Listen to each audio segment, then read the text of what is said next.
All right. Greetings, travelers. Greetings, travelers. We are here. And as you notice, we are down one particular person who is having internet issues. What? Mountain We have one less mark. One less mark. One less mark. So we are gearing up, though, because it is about to be Squonkapalooza. We are in our first episode of the amazing August of Antiquities. And so we have Squonkapalooza coming up on the 10th and other really fun things. So you got to follow us on all the socials and stuff, and you can see where we're all going to be. But the cool thing about Squonkapalooza, for those that are paying attention, is that all of the Eerie Travels team, including Beau, who is helping me tonight, will be there. And that is a rarity. So absolutely come out and see us in Johnstown, Pennsylvania. And it's one day, August 10th. But today, Mark is having internet issues. We had some massive storms up here in North Carolina, and that's made his internet unstable, to say the least. But that should all be fixed here shortly. But we are moving forward anyway. Why? Because we are rock stars here at Eerie Travels. And with that said, we are going to bring on our amazing guest tonight because we just got back from the Bigfoot Festival, Smoky Mountain Bigfoot, and I want to talk about Bigfoot. So joining us is, boom, boom, boom, the amazing Rob Effler. Hi, guys. Hello. Hi, Rob. Welcome. So me and Mark went to Smoky Mountain Bigfoot, which got me wanting to talk about Bigfoot. So I'm excited that you're here. Will you tell the wonderful travelers at home a little bit about you? Well, I'm 54-year-old.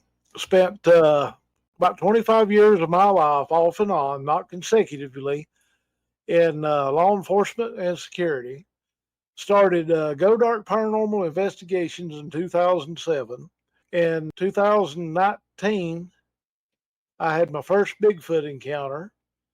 Last year, May of 2023, George Lunsford and myself, we joined forces and created NCI Podcast and Research Team. NCI stands for North Carolina Investigates. We investigate everything. Cryptids, ghosts, hauntings, lost civilizations, UFOs, you name it. Even historical figures like Hitler, Stalin, Jim Jones, all the serial killers. We'll discuss and talk about it all. And in 2017, I joined John Bruner's team out of McDowell County, North Carolina, Bigfoot 911. And we've been having a ball, been having a blast ever since. And I didn't think for 1 minute when I joined all this and started this that I'd have as much fun as I'm having right now. I mean, everything is very informative, very educational. I mean, yeah, we cut up and carry on and act a fool at times, but, you know, if you don't enjoy what you're doing, what's the point in being in the middle of it? No, that's true. And what's really, one of the things I love about what you just said, because you discussed like all the things that we talk about on our show too, is that, you know, now that I've been in this world with Mark for a bit here, I've met so many people that are like, oh yeah, Bigfoot is real, but I don't believe in ghosts. And this, but I don't believe in that. And like UFOs, yeah, no, aliens are real, but there's no such thing as cryptids and monsters and ghosts. And I always think it's really funny because I'm like, how can you believe in this one thing and that all these other things are not even a possibility, right? Like, well, to be quite honest, if somebody would have asked me 20 years ago about Bigfoot, I would have told them basically what everybody else that's a cryptozoologist or, you know, what we call a weekend warrior researcher that goes out whenever they get the chance and opportunity. If somebody would have asked me about Bigfoot 20 years ago, I'd have said, guys, that was out there at California. That creature stays out there in the Pacific Northwest. You know, I really and truly don't see, you know, anything about why one would be over here on the East Coast. But after talking to some individuals, doing a little bit of research, and you know, having my own encounters in places that, you know, just behooved me, I was kind of like, you know, outstanding about, my God, this creature is here. and seen the sign and the footprints and actual the creature itself, I was like, wow, you don't never know where it's going to turn up. No, it's true. And so you said you started back in 2007. What got you into all this to begin with? What was the catalyst? Well, are you ready to laugh? Yes, I think so. We're always ready to laugh. This is the gospel truth, and I'm not lying. What got me into paranormal investigations? I did the one thing my grandma told me to never to do. I pissed a witch off. I'm sorry. No joke. I lost everything in the world that I had. I lost my job, lost every dollar in my pocket, lost my home, lost all my friends. And it took me a while to figure out what was going on. Then I was talking to some people online about it. And this one lady came in, and I thought, dang, you look awful familiar. Come to find it out, I went to school with her and I didn't know it. She told me, she said, I think I know exactly what your problem is. And I said, okay. I said, if you don't mind, I said, enlighten me. I said, because I'm just, sitting here plumb dumbfounded because I didn't have a clue as what was going on. Unbeknownst to me, she was a witch herself. Oh. So she gave me the tools, told me what books to get. And the strange part about it was when I went to the New Age section in these bookstores to look for these books, I really and truly didn't have to look for the title. I felt like I was drawn to them. Oh. Well, I studied and under her and refound an old friend of mine. She was a Native American medicine woman. She is part Sioux and part Blackfoot. She got to teaching me some of the native ways of being a medicine person and being a mystic and everything. And she, between the other lady, which is now deceased, that was the witch that I went to school with, and the Native American medicine woman, they both told me the same thing. They said, youngin, the only way that you're going to be able to put things back into perspective, we know you don't exactly, want to or don't exactly believe in it, but you're going to have to fight fire with fire. You're going to have to find out who the witch was, which I did. I'm not going to name no names, but maybe today she's sitting on a front porch somewhere, wringing her hands and wondering what in the name of God happened. I see. So, like, more fire than the fire that started. But did you figure out what the catalyst was that brought that upon you out of curiosity, or just how to resolve it? Well, I found out both. Oh, well. What got it started was, you're going to laugh at this again, but this is the God's honest gospel truth. She wanted me to go out with her. And I said, no. Not being mean or obscene or being downright rude. She wasn't really and truly at the time, the type of person that I really and truly wanted to be around. I was rambunctious. I wasn't no saint. And evidently she had it in her head. If she couldn't have me, nobody else could either. Wow. Well, you see the movie Practical Magic and wonder if that works, folks. And the answer is yes. Absolutely. So does the movie The Craft. Yeah. So the end result, though, as I stated on previous podcasts, it doesn't work the one way you want it to, which is try to make the person fall in love with you. So, no, that's interesting.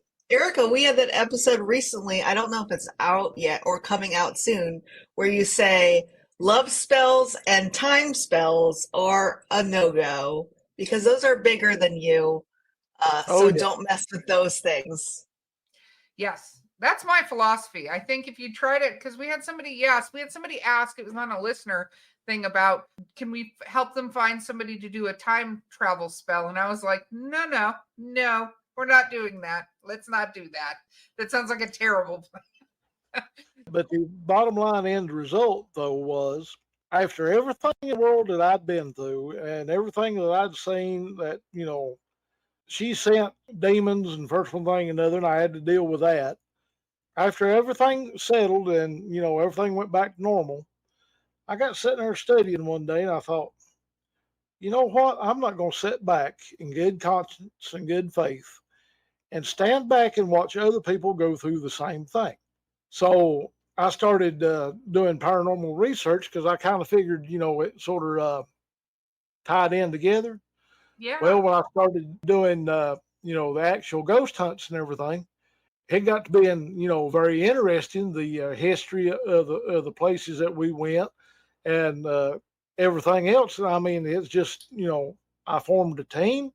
We done great, and then, team sort of, everybody's got their own devices in life, whether it be, they something other comes, more important, like family or jobs or something like that.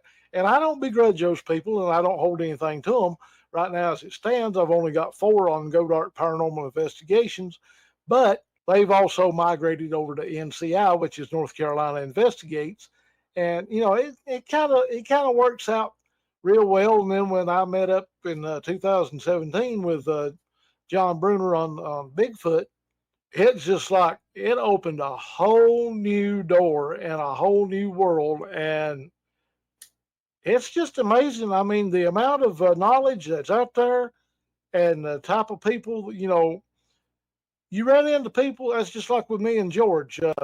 George and I had talked for about a year and a half on Facebook through Messenger, and on stuff that we had posted, whether it be cryptid wise, whether it be political or what have you, and we'd never met in person. And this was what really and truly just flat out tickled me to death. George and I met in Burnsville at a conference that Dr. John Stamey was having in Burnsville, North Carolina, back in May of 2023. Well, George and I stood there and talked for about 10 minutes. And it was exactly like George and I had known one another for 20 years. We was like long lost brothers. Well, I mean, that was the connection that we had, and we got further talking, and everything just went barnstorm, and everything's going great. I mean, I couldn't ask for anything better. I've got a great group of guys. We've got Harley Murphy not Harley Murphy, confounded, bless his heart. Poor old Harley Murphy is a friend of mine. He must be thinking about me. He's deceased now. Harley Owens from East Tennessee. We've got Tim Dills from Dirty South Squatching over around Franklin. Tim's a wonderful guy. You couldn't ask for no better. Tim would give you the shirt off his back if you thought you needed it, and the last dime in his pocket if you thought you needed it. George, he's the brother I never had. Harley's the little brother I never had. And we've got a producer for NCI. Bless his heart, he's got stage 4 cancer, and he's having a real rough go and can't really and truly produce our podcast like he needs to. Eric Kuyar from Belmont, South Carolina, and we just watch one another's back. And I mean, it's just became one big brotherhood. I think that's amazing. We've had Tim Dills on the podcast because I met him. I'm trying to remember where I met him because so many. You probably met him down there in Dillard, Georgia. It's entirely possible. Yes, I think that's possible. But I think that's where I met you at. Yes. See, look, it all comes together. Uh-huh. What was amazing to me in talking, first of all, I love that you guys have the community that you have, because I think having any sort of opposing forces or whatever, not that you have to agree on every single thing, but we all have to work together to get to the truths that exist and the research that's necessary to really prove a lot of this stuff in a larger capacity, right? Because even talking with Tim and his encounters, it was so fascinating. I'm going to ask you about your Bigfoot encounter, because his was so casual, as if like, I'm just waiting for Bob up the mountain to come say hi. And, that's how he talked about it. And I was like, it was so nice hearing from somebody that it wasn't like a lot of like weird pressure and stuff. And so finding people like that, I think, is amazing, right? Oh yeah, that's what us guys are. There's a few things we don't exactly agree on. We'll stand there and look at one another and scratch our head and go, "Okay, do you care to explain that and bring that down just a notch?" Then even if we don't agree with it, we'll go, well, we'll think outside the box. We'll set that over to the side. If it fits in the puzzle, we'll use it. If it don't fit, it'll fit somewhere else. I think I often do that with Mark, to be honest. He says stuff and I'm like, okay, slow down. I don't even know where you're going with this. But let's talk about Bigfoot with you, because it's very interesting that you didn't come at this from the cryptid side. You came at this from the paranormal, the witchcraft side of this situation, Right. and all of that. And then it sounds like you went into haunting. But when did Bigfoot enter the equation for you? Well, in 2012, somebody mentioned Bigfoot, around McDowell County and the Madison County areas. Well, I've got some kinfolk that lives over in Madison County, and I'm sitting there scratching my head, and I ran it by Go Dark Paranormal. I said, guys, would you like to do some Bigfoot hunting? Well, naturally, I got the confused dog look, and they was looking at me like I had four heads. I said, if y'all don't want to, I said, you can stay on the ghost end of it. I said, I don't care. I said, I'm going to dip my feet in the water. I said, and we'll see what happens. And when I got talking to some of my cousins out there in Madison County, they said, yeah, there's some strange things going on, but we not 110% for sure what it is. Well, I never did get the opportunity to get into the area, and get them to show me what was what and which was which. Between jobs and this, that, and the other, one thing overtook another, and it just, it didn't pan out for me to wind up in Madison County on any investigations. Well, in 2019, the first encounter I had, I was with John's son, Brad, and we had his brother, Nick. Brad said, do you know any places we can go to see if anything, might hold enough clout to warrant a nighttime investigation, see if we can find any tree twist or any footprints or, any structures or anything like that? And I said, there's this one area that's been bugging me since I was a kid. He said, what's in there? I said, I have no idea. I said, I've never been. He said, well, let's just go. Well, this was about November the 19th of 2019. If I'm not bad fooled, I think it was the Monday before gun season started the following Monday. Okay. So we yeah, the ghost won't be shot at. I like that. I like that theory. Well, it's always been practice from since I was growing up. I've been in the woods, been fishing and everything else since I was big enough to hold a pole or hold a gun, either one. And Daddy always taught me, he said, don't be a jerk and be in the woods doing something other that you're not supposed to be doing while gun season's going on or bow season's going on. There's a good possibility, you could get hurt or get killed. And I've been trying to practice that my whole entire life. And I thought, yeah, we'll wait, And I thought, a week before season, if anybody is in there and has a deer stand and a bait pile, in 2 or 3 days, the scent will be gone. Critters go back to normal. Well, we got a late start. In November, the sun sets pretty early up in the afternoon. We go about 2 miles back in the woods. Unbeknownst to us, we didn't have a flashlight. Oh, okay, really roughing it. Okay, you're just we didn't have a flashlight. We didn't figure that out until after we saw what we saw. Well, we're standing there on this little old ridge on this trail looking around, and Nick hollered and said, guys, what is this? I said, what you got, Nick? Go over there, and there's a top missing out of a pine tree. Now, the pine tree was about the size of a soda can and about 4.5 to 5 feet off the ground. Top's gone. Oh. So we're standing there looking at the top, trying to figure out where it went. It was nowhere to be found.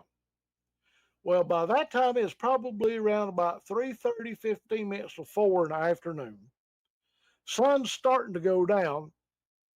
Brad, Nick, and myself, we were in the shadow line. All right, high up on the ridge, you could still see sunlight. Well, I saw something of the glisten out of the corner of my eye, and I just happened to turn my head and look, and there's a big old poplar or either a maple log, looked like it's probably maybe 12, 14 inches around, had laid over, and the upper end was right next to a laurel thicket. I seen something other glisten out of the corner of my eye, and I thought, what in the world is that? By the time I looked, I seen something other take off running on the feet. So I go to elbowing Brad because he's standing right next to me because he's talking to his brother. I said, look at this, look at this, look at this, look at that. I said, look yonder. And he turned around and he said, oh, crap. There it went across the log, head first into a laurel thicket, just like a house cat. Never made a sound. It looked like a size between a 5 to an 8-year-old kid, light blonde in color, from the top of its head to the end of its toes. I'm not sure at the distance. I know it was probably over 100 yards out. I didn't get to see no facial features. I didn't get to see, what skin color it was. But I do know that was not nobody in a suit. Wow. Nobody knew we were in there, and we were 2 miles from the truck. So, In any direction that you wanted to go, you were 2 miles from the truck. do you think it was a juvenile? It had to have been. Had to have been. Wow. Brad and I was standing there, plumb dumbfounded, and I see something other else move in the same vicinity where this juvenile came from. So I turn around and look, and there's something other over there next to a big old oak, about 4 foot wide, like a sheet of plywood with a head stuck on it, light brown in color. The only thing I could see was from the waist up. Well, it just backed up against that tree, slunk straight down into that laurel thicket, never made a sound, disappeared. So me and Brad standing there scratching her head, and I said, Nick, did you see that? And Nick's almost got to Mel Tillis. Uh-oh, did he freeze on us? Are we frozen? Are we frozen, Beau? I think we're frozen. We're frozen mid-story. How is that possible? There. Internet's been messed with again, I guess. No, that's okay. That happens. Technology. Obviously, Mark needs to make penance to whatever internet gods he pissed off to make this happen. So that's all I'm going to say. Don't feel bad.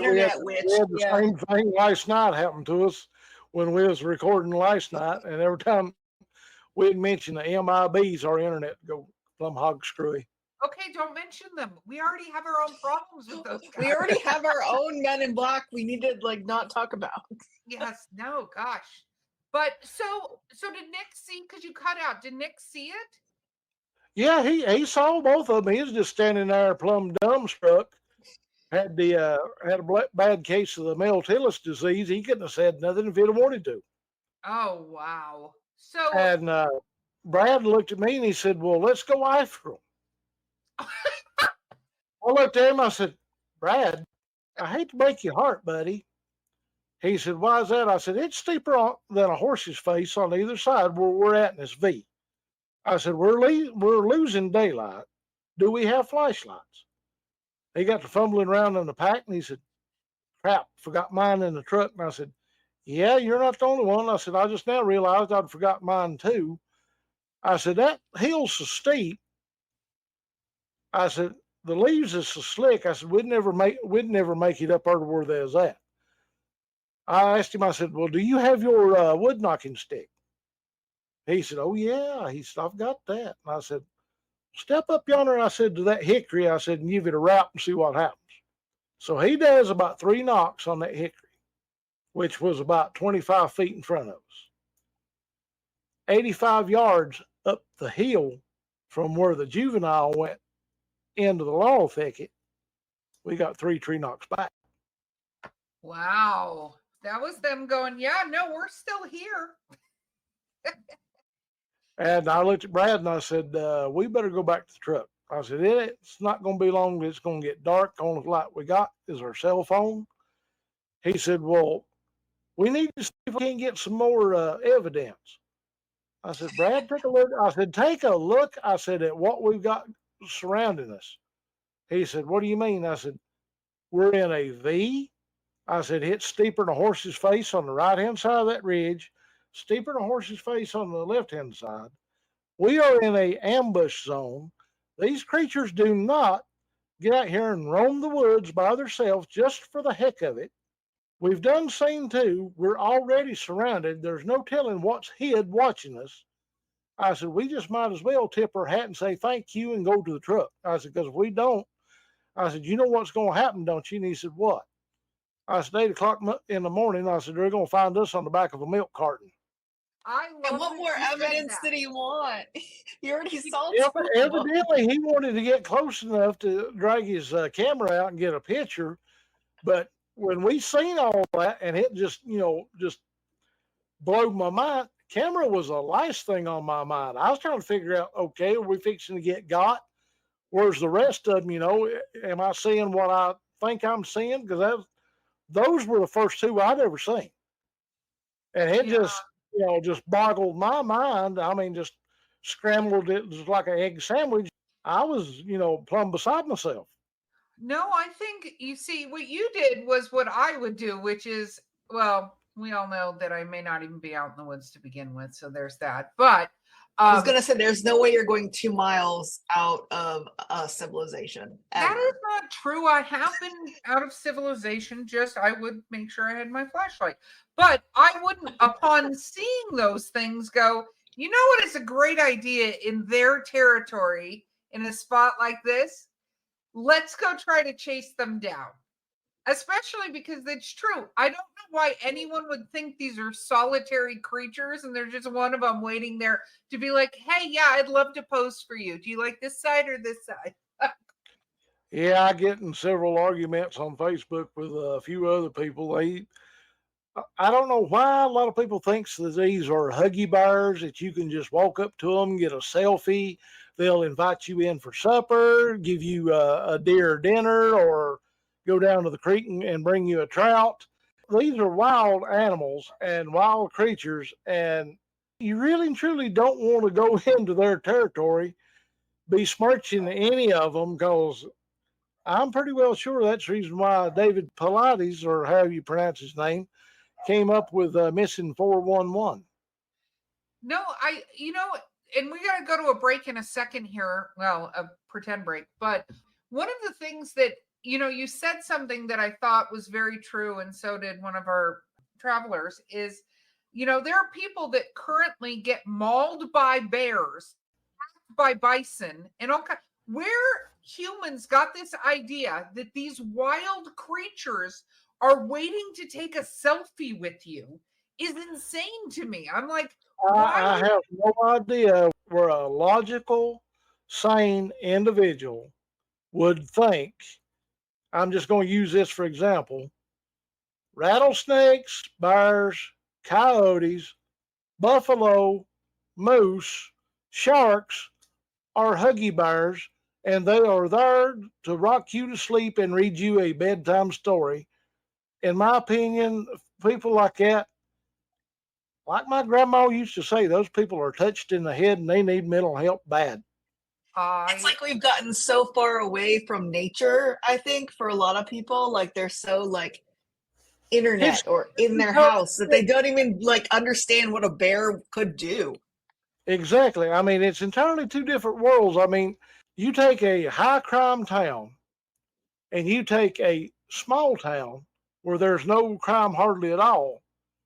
Which one are you going to feel the most safe in? The small town, of course.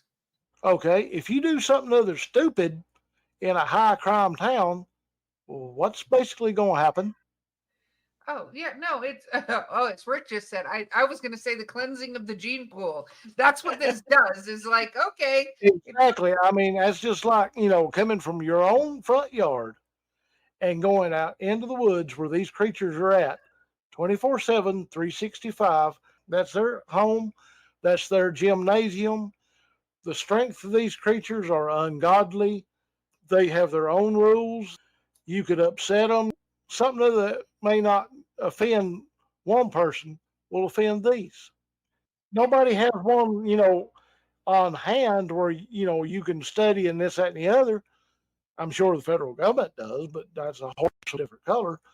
But as far as, Johnny researcher out here, No, he don't. That's what we're all here for, is try to figure out how they're natured, try to get close enough to them to get, enough physical evidence to where somebody can look at that and go, it's not AI, it's not fake, it's not hoaxed, it's not a man in a suit. This is legit. That's all most of us is after now. You got a few idiots running around here. It's after fame and fortune. Heck with that. Money's money, and money will be here long after anybody's long gone. But knowledge remains forever.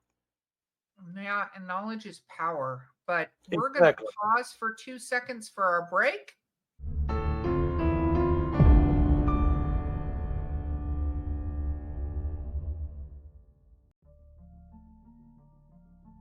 Greetings, travelers. It's Erika, one of your favorite co-hosts from Eerie Travels. Don't tell Mark I said that. But I wanted to offer you a very unique opportunity. You can always advertise with us here at the Eerie Travels podcast or on one of our live shows. If you're interested, you can email info@eerietravels.com or go to our website, eerietravels.com, and use the Contact Us form. We would love to hear about your great product and be able to share it with all of our travelers. And don't forget, as Mark always says, we'll see you on the other side.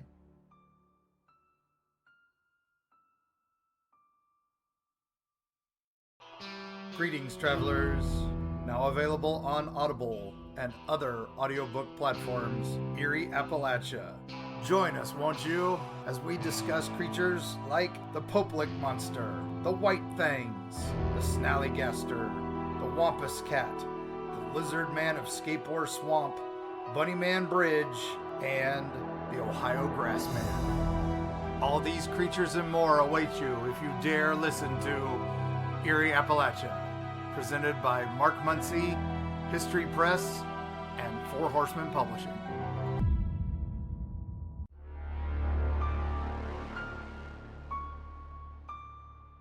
And we're back.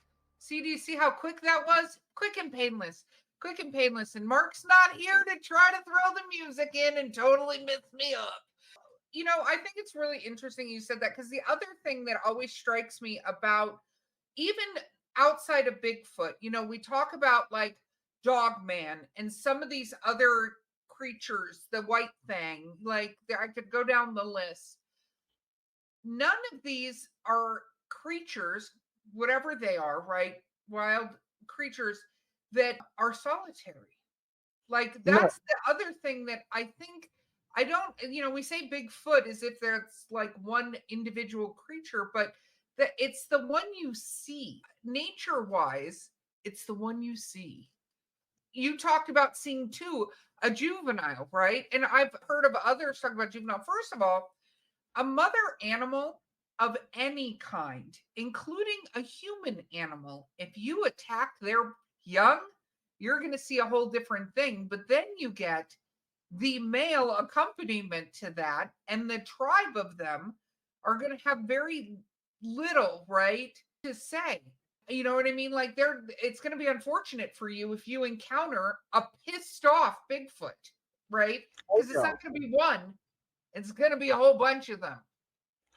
Well, it's just like this one old guy said something about putting one down and bringing it out of the woods.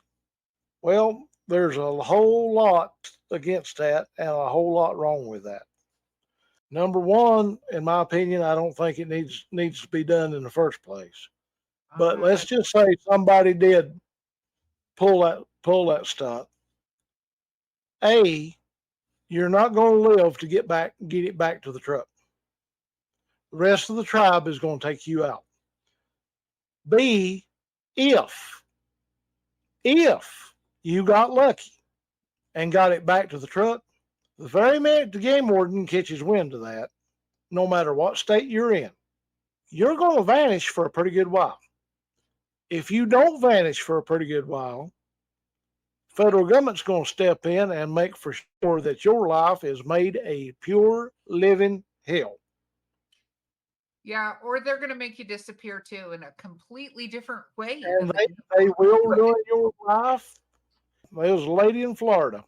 She kept reporting to the game wardens that there was something other coming in her backyard. Well, they told her it was a bear. She said, no, this is not no bear.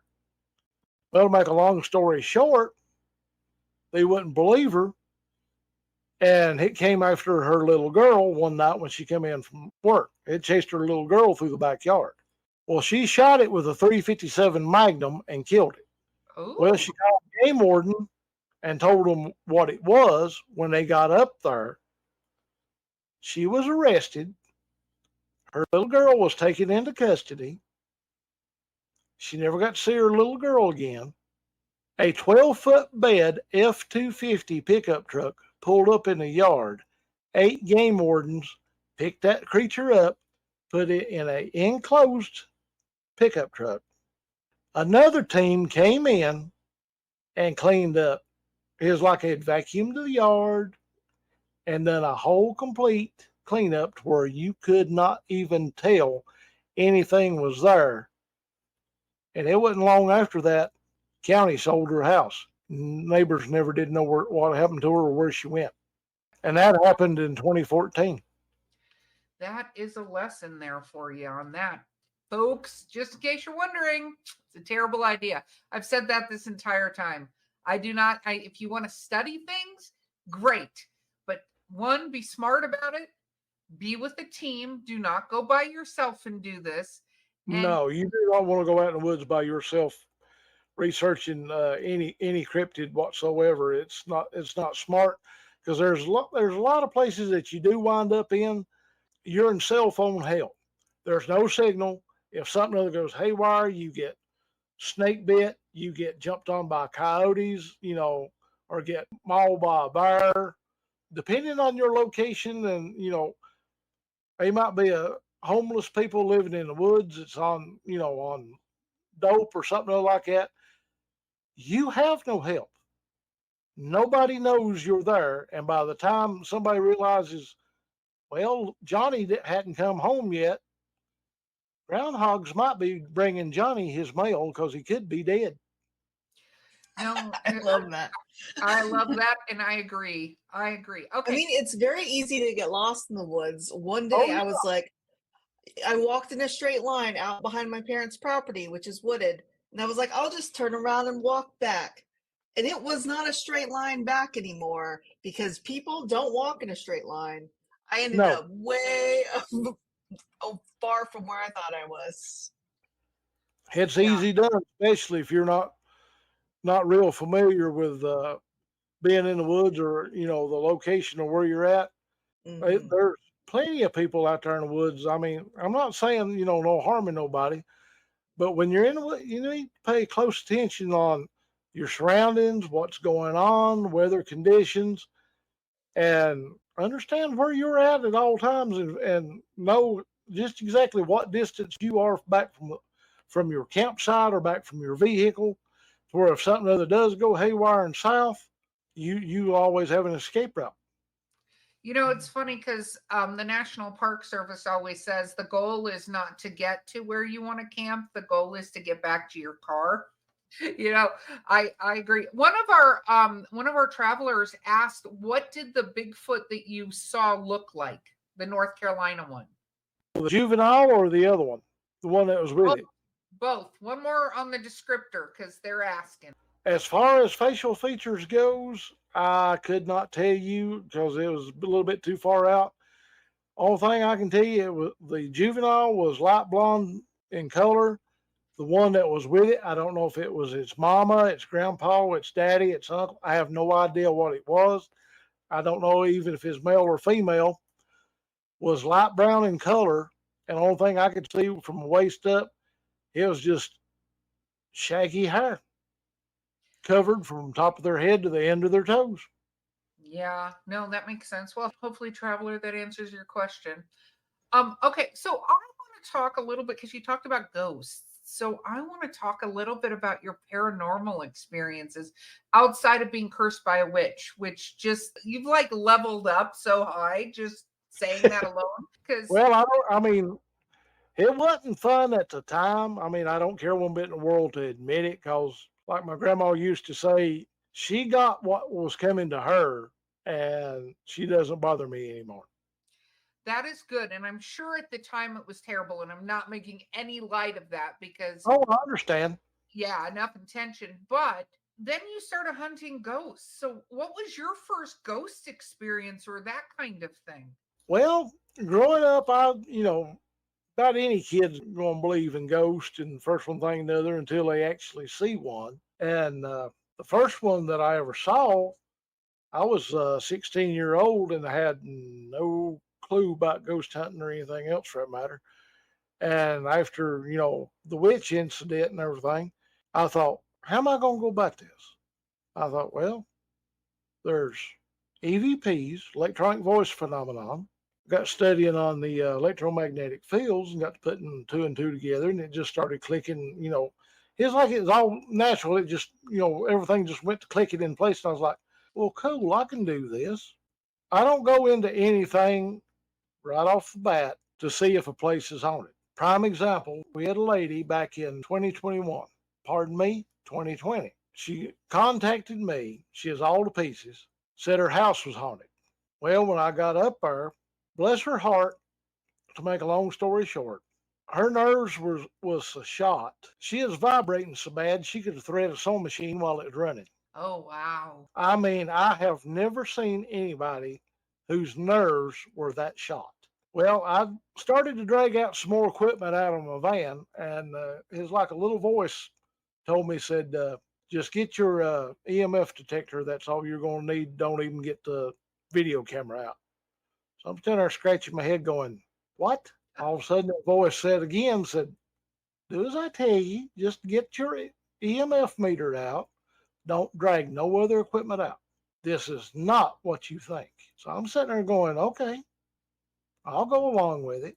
Come to find it out, the house was built in 1971 before code was enforced. And basically, she had a complete teetotal fear cage.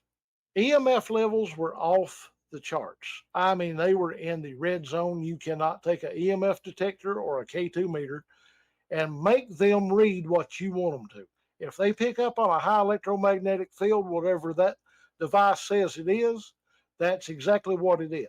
Like I said, to make a long story short, this lady was so allergic to electromagnetic field, you could walk within 7 feet of her panel box and you could stand there and watch her hair stand up on your arm.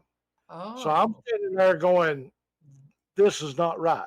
Every room in the house was completely teetotally off the chart.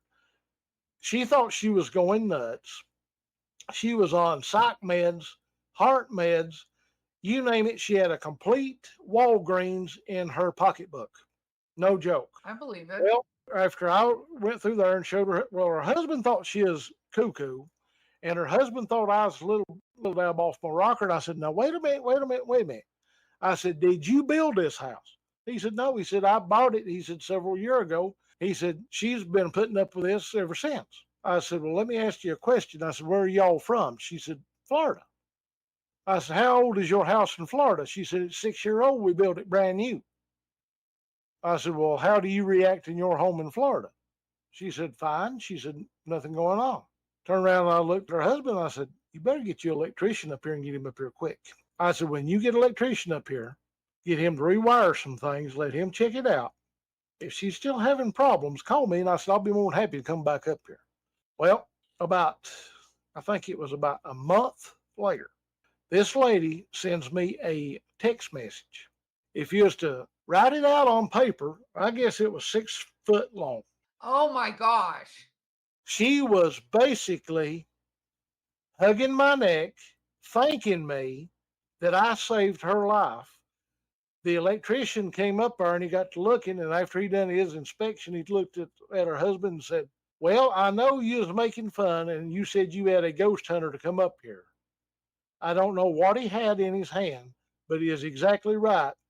You better be glad you got me up here because this house could have burnt down in the middle of the night and you in it.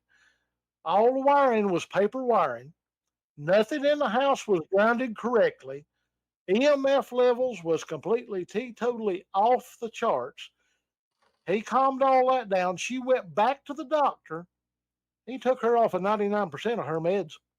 Oh, that's such a great story, but it also leads to hello, everyone, science. Exactly. That's the reason why like say for instance, somebody tells us their house is haunted, we'll check for electrical problems.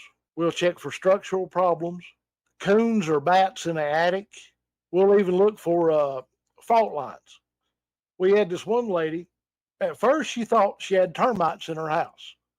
Well, at the time, I was working for Terminex Pest Exterminators, and we beat that house to death. We couldn't find no critters. We couldn't find no varmints. We couldn't find no termites.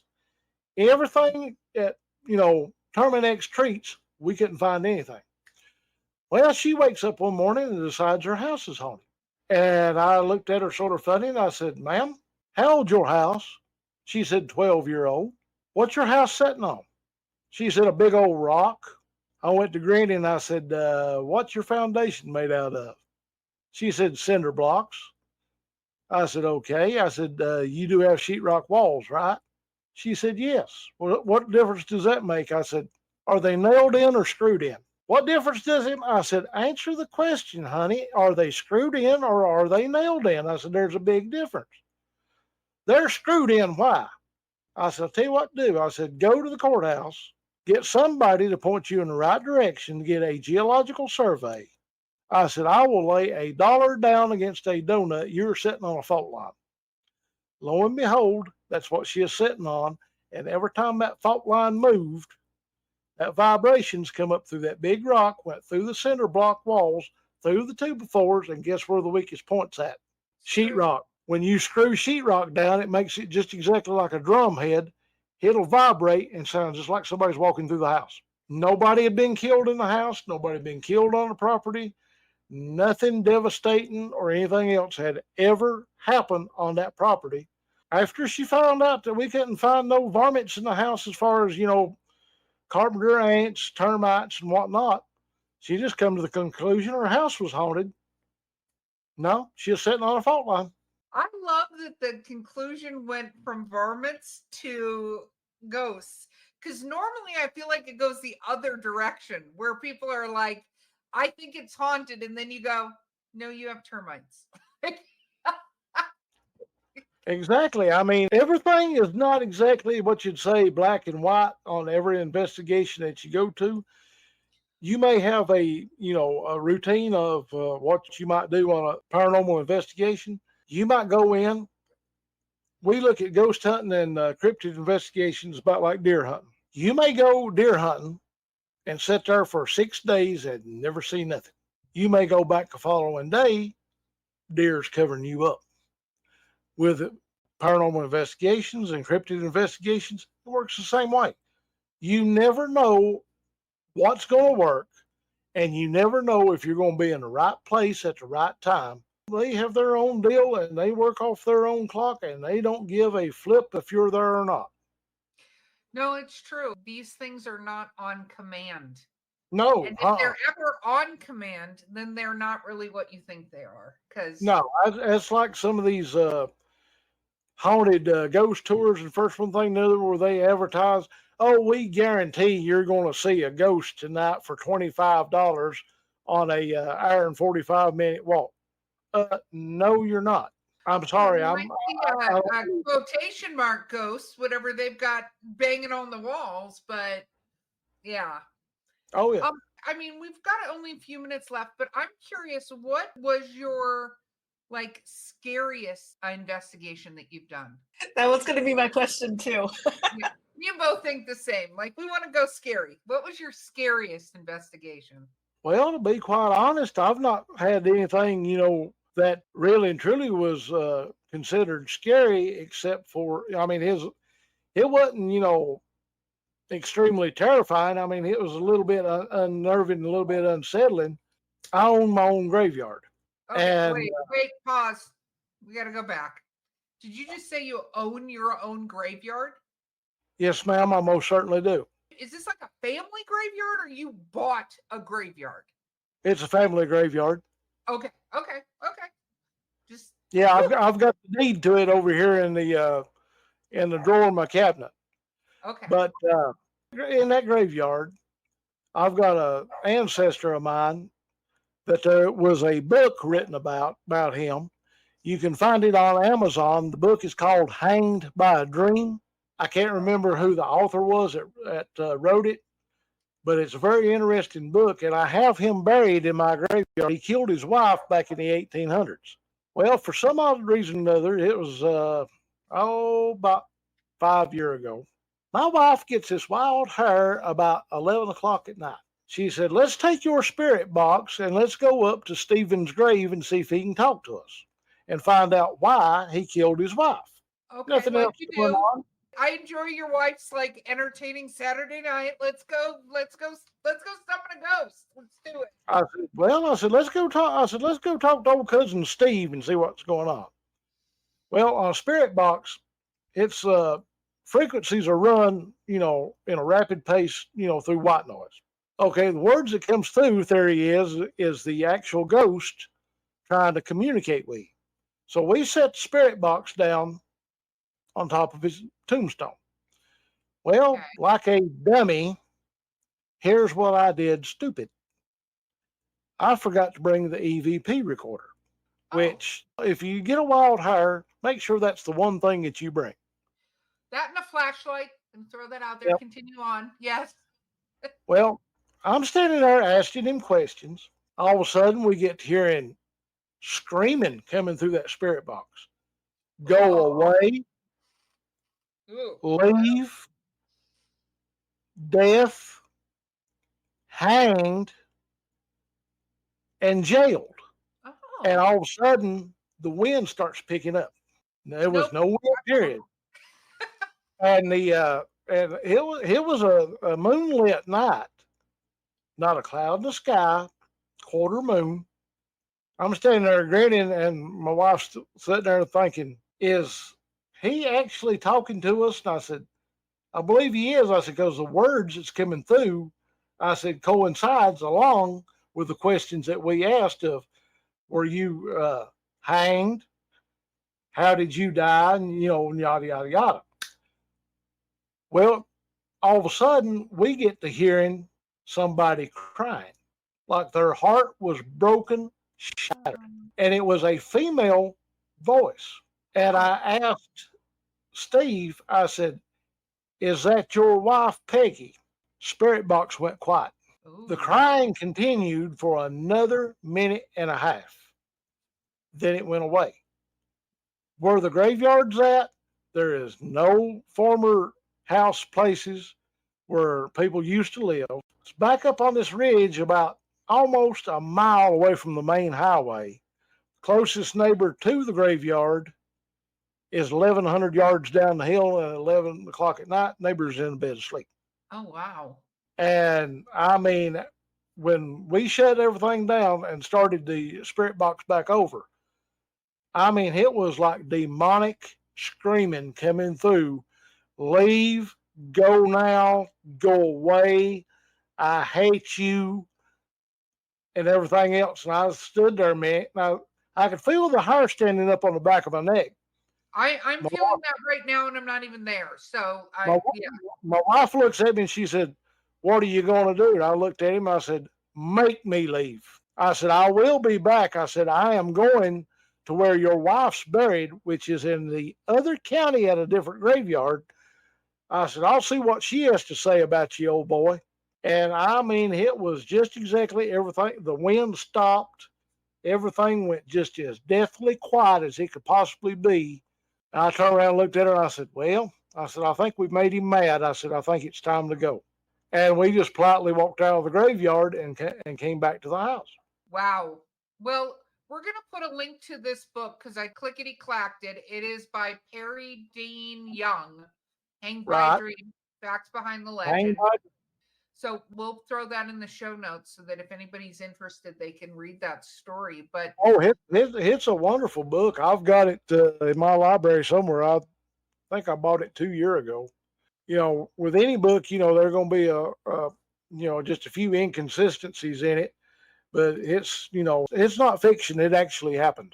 And I noticed George popped in here. George, why did you just say moonshine? Like, where is that? Where are you going with that? Is that like code for Rob? Will Rob know what that means? Oh, I love it. I love it.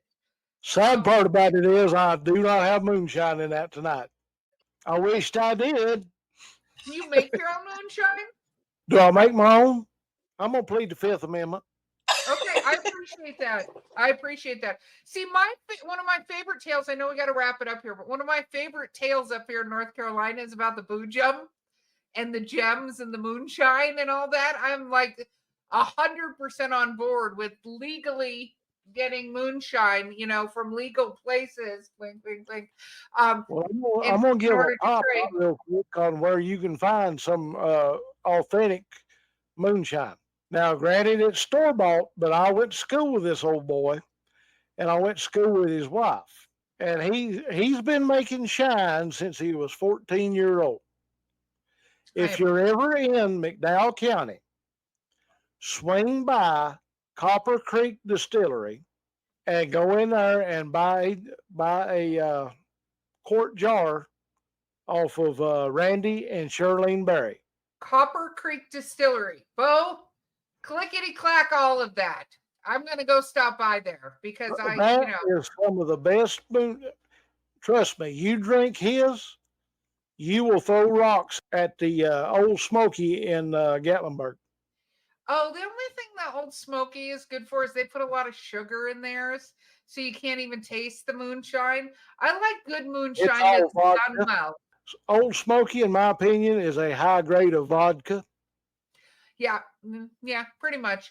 I possibly had I'm not going to reveal names, but I have a friend that used to make some of the best apple moonshine and strawberry moonshine, like separate ever. And it was true moonshine. And I absolutely loved it because.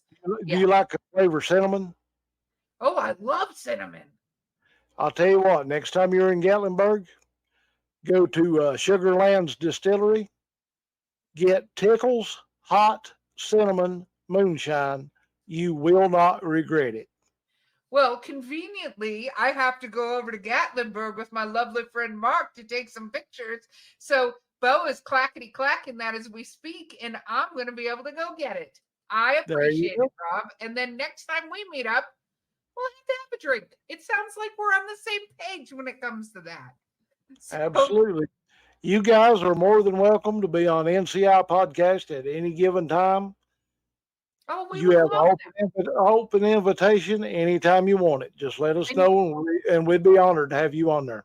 Oh, well, we'll love that. I just got to get my co-host internet fixed, but you guys are welcome on our show anytime. You guys are all amazing, and we're hoping at some point to go do a Bigfoot hunt with you guys. Well, I'm going to do it, and Mark's going to just not participate because he doesn't go walking in the Bigfoot. But if I'm with you guys, I feel very comfortable. I'm like, I'm in a good place because you're approaching it the right way. So, Erika, will you remember your flashlight though? I'm going to. She's going to have like 6. We don't investigate at night unless we have to. Yeah, no, I'd prefer to go during the day. And regardless, I'd still bring my flashlight, my emergency blanket. I have a whole pack. There are ways you go about doing this. People have their own way of doing things. It's just, the main thing with any investigation, whether you're doing paranormal or whether you're doing cryptid investigations, be smart. Let somebody know your whereabouts at all times. It's not, people trying to, keep track of you or anything of the sort or trying to control you. You never know what you're going to run into. It's more or less safety, and this is not something other that's just for the heck of it. Every bit of this is serious. There's a lot of information, to obtain, a lot of knowledge to be gained, and it's not all fun and games. I mean, whether it's ghost hunting or whether it's cryptid investigations, it's serious. I mean, we take everything we do dead serious, and if we see something other that, where somebody might get hurt or see an area that we're not, sure of, it's best to do a recon of it before you even go in there. because you never know. I mean, anything's possible. Anything, and I don't want to see none of my team get hurt. I don't want to see none of your team get hurt, or anybody else out there that's trying their hand at it or has actual. I don't want to see anybody get hurt. Period. No, I agree. And that's how I approach it too. Hence the reason I would even agree to go, because, my whole philosophy is, I also know that we could go out there and see absolutely nothing. We could go 10 times and see absolutely Oh yeah, I nothing. mean, you're not going to wind up with evidence every time you go in the woods or every time you step into a house or a building or a graveyard or anything else of that nature. It's basically the luck of the draw and being in the right place at the right time. No, I agree 100%. And I hate to say we have to go, but we have to go. So, Rob, will you tell people, sort of shameless self promotion, where they can find you guys? I know you've mentioned it several times. Of where's the best place to find you and your group? Well, we're on Facebook right now on North Carolina Investigates. That's our fan page. Our podcast right now, StreamYard, Rumble, YouTube, and the ones that our other producer Eric had going for us. I think we were on Spotify, Apple Play, and I think he was trying to get iHeartRadio to pick us up. Very, very cool. And we'll put the links and everything in our podcast notes so that everybody can find you, and we'll share them on the social medias. It has been so wonderful having you. Thank you so much for being here. Well, I sure do appreciate you having me on here. I've had a blast. I've been honored. You ladies have been great. Couldn't ask for no better. Heck, you guys feel like sisters that I never had. Oh, I love that. I love the ever expanding Thank family. you, Rob. That's amazing. You have been amazing. And so, with that, travelers, what I'm going to say, because Mark's not here, Beau, prepared. I'm ready for it. I have been waiting this whole time for you to pull this off, Erika. I'm going Let's to see if you can attempt do to it. pull off my mark right now, which is this. Okay, do it. First of all, check out North Carolina Investigates. That entire crew, I've been very lucky to meet several of them. They are like family. Absolutely, absolutely check them out. And they have the right way to do things. So if you do need help, this is one of those groups you can reach out to, regardless, as Rob has said, of the issue. They will guide you in the right direction and help you out if they can. But with that said, travelers, do not forget to try to not piss off witches, because being cursed is not fun. Also, those things that go bump in the night are not always ghosts. They might be, but let's eliminate the things that they probably aren't before you go that way. And last but not least, when you forgot your flashlight and you're stuck in the middle of the woods, regardless of the cool Bigfoot you see, the answer is not, get 'em, Ray. And with that, we will see you on the other side.